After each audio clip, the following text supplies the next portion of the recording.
ہاں نہیں آئیں گے۔ ارے قوم سمود برباد ہوئی ہے، ہوئی کہ نہیں؟ قوم عاد برباد ہوئی کہ نہیں؟ قوم نوح برباد ہوئی کہ نہیں؟ ان کے اوپر زلزلے آ گئے، طوفان آ گیا، اور ان کے اوپر پتھر برس گئے، اور ایک قوم لوط برباد ہوئی کہ نہیں؟ فرشتوں نے زمین کو اٹھا کر آسمانوں پر لے گئے اور نیچے چھوڑ دیا، نیچے چھوڑ دیا۔ یہ عذاب ہم پر نہیں آئیں گے؟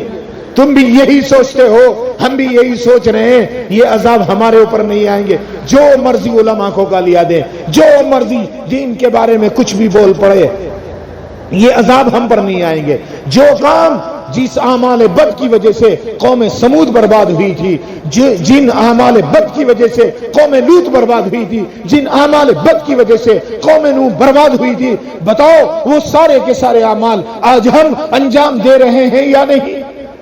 تو کون سا سرٹیفکیٹ مل گیا کہ مجھے اور تجھے اللہ کا عذاب گرفتار نہیں کرے گا؟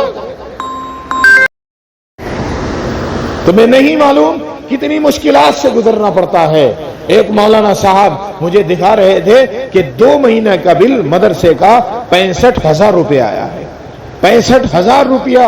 کتنی ہمت ہے! میں داد دیتا ہوں ان مدرسے والوں کو، میں سلامی پیش کرتا ہوں، ہاتھ اٹھا کر میرے بھائی ادب کے ساتھ کھڑے ہو کر ان کو سلوٹ پیش کرتا ہوں، جو اس قدر محنت کر کر 65,000 روپے بل، یہ لائٹ کا بل ہے، ایک پانی کا بل آتا ہے، اور پھر استادوں کی تنخواہیں ہیں، پھر مکتب کا، پھر بچوں کا خرچ بھی ہے، اور پھر کھانا بنانے کی چیزیں اور وہ راشن کا خرچ ہے، پھر ان کے پنکھے، پھر الیکٹریشن، اور پھر طرح طرح کے 100 اخراجات ہیں، صفائی والے، کام والے۔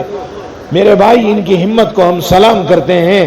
بڑی مشکلات کو عبور کرنا پڑتا ہے، اور نہ جانے کیسے کیسے ناموافق حالات پیش آتے ہیں، کانٹوں سے بھری وادیاں آتی ہیں، ان سے یہ علماء کرام گزرتے ہیں، تب جا کر میرے بھائی رات کو سو پاتے ہیں، اور عشاء کی نماز پڑھ کر پھر بھی اللہ کے سامنے یہی کہتے ہیں، الحمدللہ اللہ تیرا شکر ہے، تو نے ہمیں اس لائق سمجھا کہ ہم سے دین کا کام لے لیا۔ بڑے بڑے مشکل حالات سے گزرنا پڑتا ہے۔ آنے والے بعض انسان اتنی گھٹیا سوچ کے اور بد دماغ آ جاتے ہیں، امام مولانا صاحب یہ صف گندی ہو رہی ہے، مولانا صاحب یہ پائخانہ گندا ہو رہا ہے، مولانا صاحب یہ دیکھو یہاں پر پیشاب کی جگہ گندی ہو رہی ہے۔ ارے تیری آنکھ جب دیکھ رہی ہے، تیری آنکھ پھوٹ گئی؟ تیرے ہاتھ سلامت ہے نا؟ تو یہاں پر پیشاب عوام زیادہ کرتی ہے یا پورے دن علماء بیٹھے رہتے ہیں پیشاب کرنے کے لیے؟ تو نہیں کر سکتا کیا؟ تیرے لیے یہ چیز عذاب ہے؟ پیشاب تو نے کیا اور صاف کرے مولانا صاحب، پائخانہ تو نے کیا اور صاف صفائی کی ذمہ داری مولانا صاحب۔